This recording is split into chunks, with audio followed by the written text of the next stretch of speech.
I'd like to talk to you about the future of mind control and mind control technology. Now, when we think about mind control, between the 20s, 30s, 40s, right up until even up to the 70s, whenever we thought of the words or heard the words mind controlled, these were the kind of images that we saw. They didn't get much better. And as mind technology increased, it seemed that it was only ever being used to try to control us. And it was always negative. But in the last, say, 5 to 10 years, there's been a huge change. Now, I reference Shake Google. You type in mind control, and back in the days, all you saw was stuff like this and pictures like that. But it's starting to change. Now, when you type in mind control, you also start to see pictures like that, which give you a stark difference. This has been made possible by a technology known as BCI, brain-computer interface technology. It started around the 70s when in the labs and in hospitals, people were using it to gain a greater understanding of the mind. But the benefit that we have in today, talking about the future and also the present, is the pictures have started to change and become even better, and it's all thanks to things like this. Now, the 4 headsets that you see on the screen are all EEG, brain-computer interface technology headsets. What these headsets do is they get rid of all those complicated wires and the scalps, and they allow you, via using things like Bluetooth technology and very simple dry electrodes, to take EEG and neurofeedback into your home.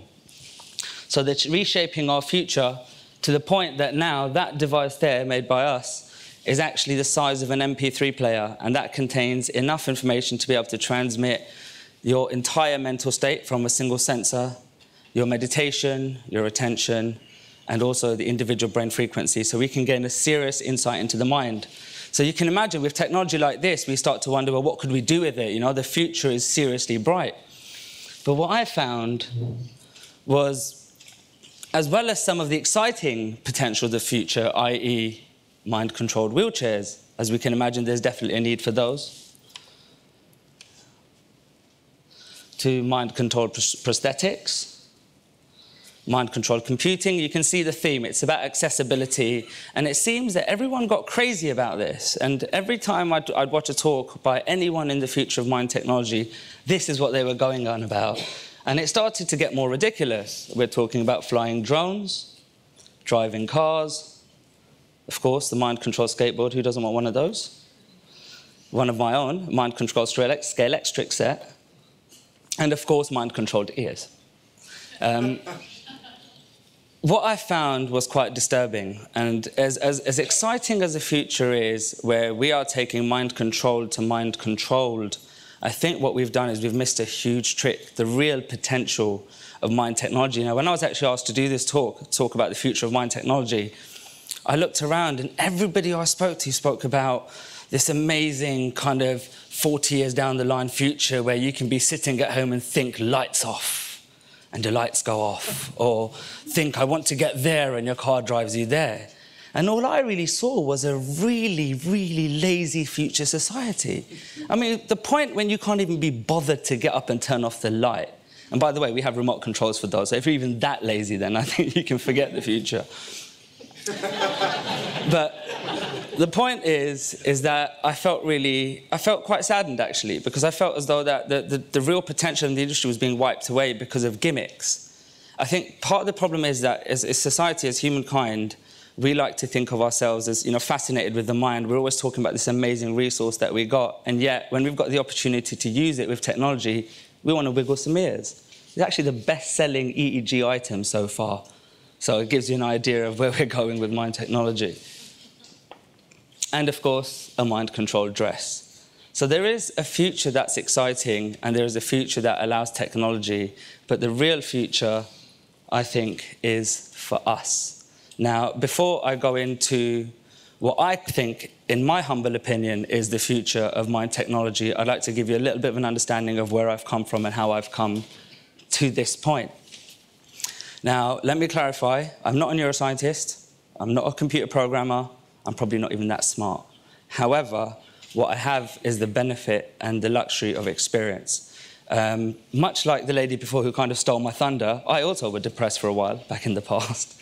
And it was through actually a point when I was very depressed and very low that I found myself looking for a solution. It was the first time in my life that I'd ever come into contact with mental health. And what I found was it was very hard to get up and go out there and look for a solution. And being the kind of person I am, I didn't want to go to somebody and say, I need help. But the thing was, there was nothing else out there for me. And I needed to cure myself. And by some stroke of genius, I ended up in a wonderful man's lecture, a guy called Jack Black, who introduced me to this really bizarre concept. And he said to me, Trey, I know you've been feeling like rubbish for the last 3 to 4 months, right? But all you have to do is tap here, tap here, tap here, tap here, and you'll be fine. Obviously, I thought it was bonkers. So he locked the doors behind us all. He actually locked the doors because he thought we were going to make a runner. And he turned around and he said, no, seriously, Trey, just try it. This is an amazing technology. It's been used all over the world. It's really simple. All you've got to do is tap yourself and you can heal yourself. I thought, all right, fine, what have I got to lose? Maybe a couple of bruises. So I did, and I tapped along with him. And it felt really weird because all of a sudden I wasn't depressed anymore and I wasn't frustrated anymore. So I thought, right, witchcraft. He's obviously done something to me. So I went home and I did what any normal person does, and I sat there and I thought through all the things that are troubling me, really trying hard to get depressed again, as you do. But I couldn't, and it was frustrating because it felt like there was a gap. But the thing was, this technology was it's a system. It's not a technology. It's a very simple system, and I think it's the grace of God. But it's an amazing system within our body. And the fact was that when I started to look into it, people were charging £250 a session to help anyone with this. And a little secret, you can qualify within 3 weeks. And it was so bizarre. But I started to think to myself, well, this is insane. How can people be charging £250 an hour to help someone with a technique which is part of you? So I set up my own therapy clinic, and I thought, well, I'm going to qualify myself, and I'm going to really wind up the industry by doing free sessions for people. And I did, and it wound them up.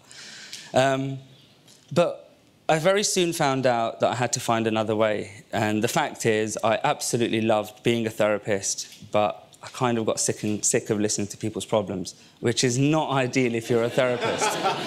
So I got to the point where, like, my client would walk in, and I'd go, oh, man, she's going to moan. But the good thing is in that moment of desperation, I started to look for a solution. And I thought to myself, well, this is rubbish. One, I have to start, because I kept giving people free sessions, and I realized this is a false economy. I'm not making any money.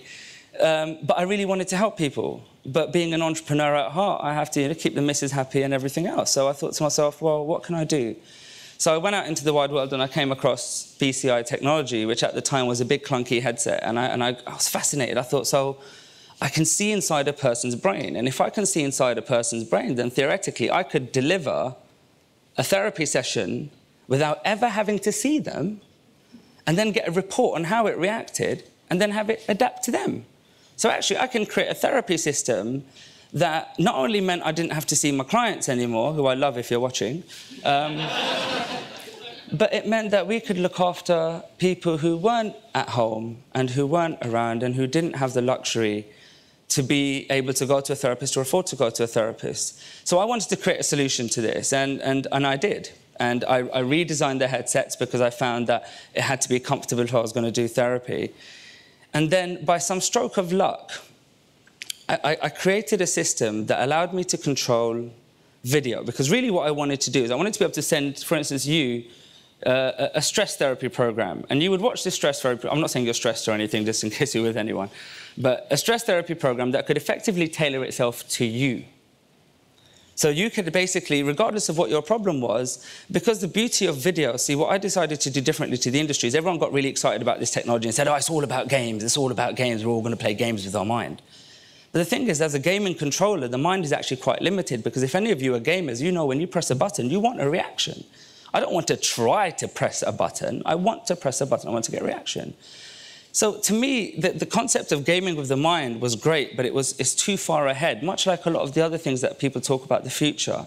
So what can we do now? So what I decided to do was I decided to see how I could work with video. See, I figured if I could combine video with the mind, then I can create every therapy technique there is out there and put it out to people. But not only can I do therapies, you see, one thing I also found out as a therapist is that people don't like therapy.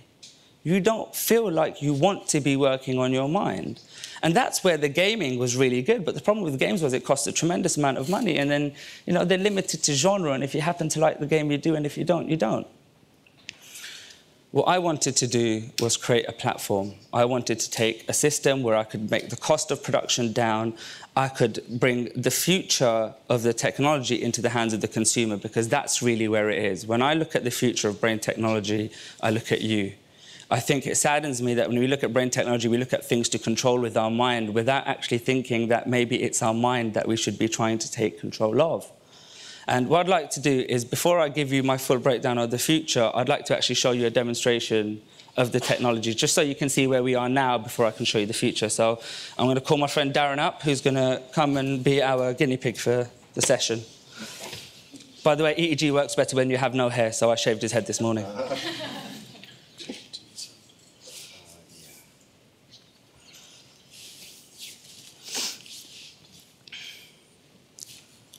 So as soon as we get this up, I'll show you the system that we built. Now, we redesigned the headset because we realized that the technology in any field, once adopted, gets smarter, gets smaller, and it gets faster. But really, it's about customizability. And if you're talking about taking EEG out onto the field, and you're talking about getting people to use it all over the world, we had to be more conscious of comfort. We had to be more conscious of styling. That's why I made it look so sexy. Darren's doing the best he can. I'm not a model. Right, and then what we did is, if you can have a look at the screen. So we built a media player system, which essentially allows neurofeedback to direct it. So what it's doing is it's reading his brainwaves. These are his raw brainwaves. He's trying to be very active, as we can see. If Darren does a blink for us, a hard blink, you can see the difference between your EMG, your muscle, and your EEG, your brain. But this is not the fun bit. The exciting bit is the meters on the right, or on your left, even. The red meter is a focus meter, and what that's doing is it's measuring Darren's level of linear focus, which is a good way to measure if he's actually paying attention to what I'm saying right now. So, come on, Darren, pressure now, my friend. Flatlined. But what we're trying to do here is we're trying to give you visual feedback from your brain. And what we're trying to do is show you that actually... See, it's interesting, actually. One of the things behind this was my son. He's 6 years old. When he was 6 years old, I told him to concentrate, as many of us parents have done to our children. And my son, being my son, said, "How? Can you teach me?" At that time, I didn't have this system, so I had to give him a smack. But it was before smacking was banned, by the way. But really what it made me realize is the only way that we can really truly train our brains is through visual stimulus and visual feedback. See, people say to me, how can I train my focus? And the reality is I can't tell you, because we all recall our mental states in different ways. It's really interesting. We find that people tend to dominate in one. Whenever we do exhibitions in London and England, especially in London, we find that people have phenomenal focus, but terrible relaxation skills. And then I went and done a film festival recently in a tiny little Indian village called Topanga on the outskirts of LA. Hippieville to the highest level. Most relaxing place on earth. And what you found is every single person in that town had the most incredible meditation skills, but they couldn't focus for now. So really what it's about was this system. What we wanted to do was give you the ability to see how your brain is responding, to have some form of visual feedback. And we stuck it initially to just focus and relaxation, and the green one, which is zone, because these are commands that we all understand easily. If I say to you, feel pain or feel happy, it's much more difficult, especially what we're finding is even technology this simple is hard to adopt for people. And what we wanted to do was to show that actually the present is so far advanced, the future is only going to go there if we adopt what we have today and start to use it for what it's worth. If we're only going to worry about turning on lights, it's not going to get us anywhere. And if we can find a way to make brain engagement fun, interesting, and actually give the power of production of that content to the masses, then we can capitalize on this amazing young generation of video talent we have and creative talent we have to allow us to learn even more about our mind. So that leads me on to my next question. Has anyone ever blown up a can with their mind before? There's always one normally who puts their hand up. Darren? Yeah, I have. All right, so what we're going to do is just show you very simply how the narrative and the system works. What you're going to have, this is a concept that we made for Red Bull, and it was very simply, you have to try and open the can with your mind. You'll see that the meter's going to pop up. In the meter, there'll be 3 coloured out sections. If Darren is a true Jedi, then he will be able to. You probably don't want to stand in front of the people, though. I don't want to block the camera. Right, so he's going to try and focus now and try and blow up the can. Darren, this is embarrassing. Come on. Come on. Well, he managed to open it. We give him credit for that. But you see, the concept behind this one, it was very, very simple. And the reason we wanted to show you this app is because it shows you instantaneously how your outcome can be defined by your mental state. Now, actually, we use a very similar system to this in the prisons, where we teach youth offenders how emotions affect outcomes by showing them a video of a guy who's very aggressive, and the minute they get angry, their character gets shot. So the only way to keep your character alive is to not react with anger when you are faced with anger. And ultimately, that's what this system's about. So I don't know how much time have we got? We've got a few minutes? All right, I'd like to show you another video. Now, it's very easy to focus normally when you've just got the meters to look at. But what we'd like to do is, the benefit that we have with video is that we can create just about any kind of stimulus. So we work with a bunch of free runners, parkour guys, and we measured them to see what kind of mental relaxation and focus it takes to do what they do. And actually, the results were astounding. I found that of all the athletes, and I work with footballers, racers, archers, shooters, and golfers, the free runners had the most incredible mental power of all of them. So I asked one of them, I said, how is it that you guys are so much better, or need to be so much better than everyone else? And his answer was very simple. He said, Trey, if we fall, we die. When you're jumping across a building 200 feet up or 100 feet up in the air, you can't afford to kind of miss. And that's what I felt was so interesting, and that's why we actually built the zone meter, because we found that when you're very highly focused and you're very low relaxed, you're actually agitated or frustrated. If you're very highly relaxed and you're very low focused, you're apathetic, you're almost insensitive, indifference. Yet when you are both focused and relaxed, you're in the optimal state. And we found even more interesting patterns, things like doctors. The higher up the surgeon, the more control he has over his mind. And it works with athletics, and it works with just about every sport. The higher up you go, the greater the control. Now, if that means that by using simple systems and simulations, we too can take that awareness, because awareness is really the building block and the starting point to all internal mental success. We cannot change the way that we think and the way that we feel until we are first conscious of it. And if a system can do just that to start with, then it gives us the basis on which to work from. So I'd like to show you this app, Parkour Heroes, where Darren... In fact, would anybody else like to come and have a go? Is that all right, Carl, if I get somebody else up on stage to see if they can catch a thief? Would you like to have a go, this gentleman there? Yeah? If you'd like to come up. So what we're going to do in this film, it's a short film, and what we're trying to do is get the passive-active... The passive-active side of the game. So for the first minute of the video, you'll see it very much kind of standard cinematics. We're going to get you into a false sense of security. Then all of a sudden, you're going to get into a chase. And whether or not you catch the thief, you fall behind, or you break your legs is down to your mental fortitude. No pressure. All right, so if you... Do you want to... Actually, I think we'll be all right. We should be all right from that range, shouldn't we, Darren? Yeah. Do you want to take a seat, and I can... And you can have a go from... Right, so we're going to play Parkour Heroes. Again, for the first minute, you're going to settle in. Then all of a sudden, throughout the film, you're going to have a meter pop up on the bottom left. When it pops up, you're going to have between 4 and 8 seconds to get into that zone as quick as possible to catch him. No, it's all right. Let it play from here so they can see the story.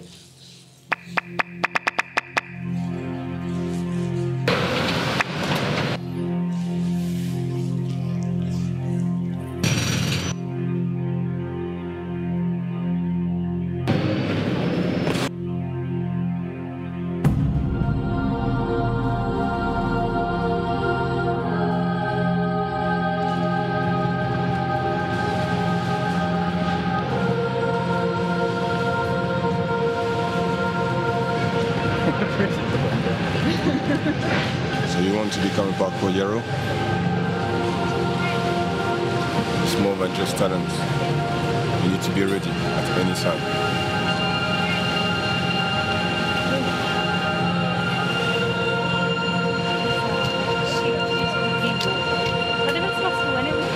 Make sure that you're focused and relaxed.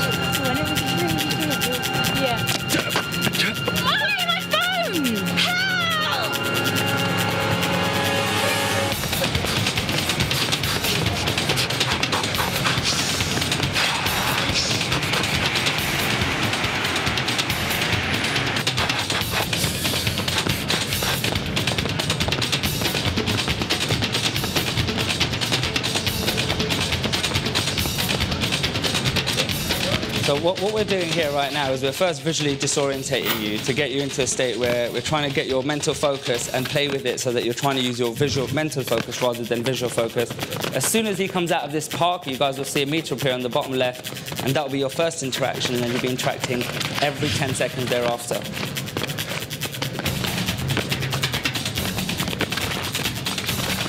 Okay, so the meter's up. As long as you stay in the red zone, you'll make it past the tree. Focus, focus, focus.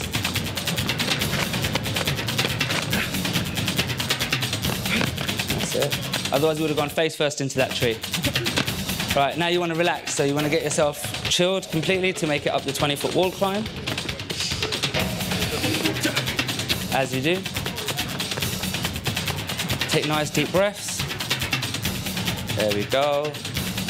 Okay. Oh, I think we dipped just at the last second. And so it ends. So the narrative is controlled ultimately. In fact, we should probably stop this in a second because he is quite rude. Hold on. Let him enjoy it for a second. Hold on. You're not a parkour hero. You just... And cut. You see, one thing we learned was that competition inspires the mind, and when you can inspire people to play on, they will. Now, in summary, the future of mind technology is you, and maybe this talk hasn't given you 10 years of extra life, but what we can potentially do is make sure that the life that you have is much happier, and to the point that we can leave this earth or die in our futuristic cemetery as happy as the day that we came in. And on that note, without any subliminal planning whatsoever, I'm going to show you this lovely picture. Darren, did you is my picture failing? No, it's going to come. This is part of the psychology, man. Just relax. Ta-da! So we can all die as happily as we're born. Thank you.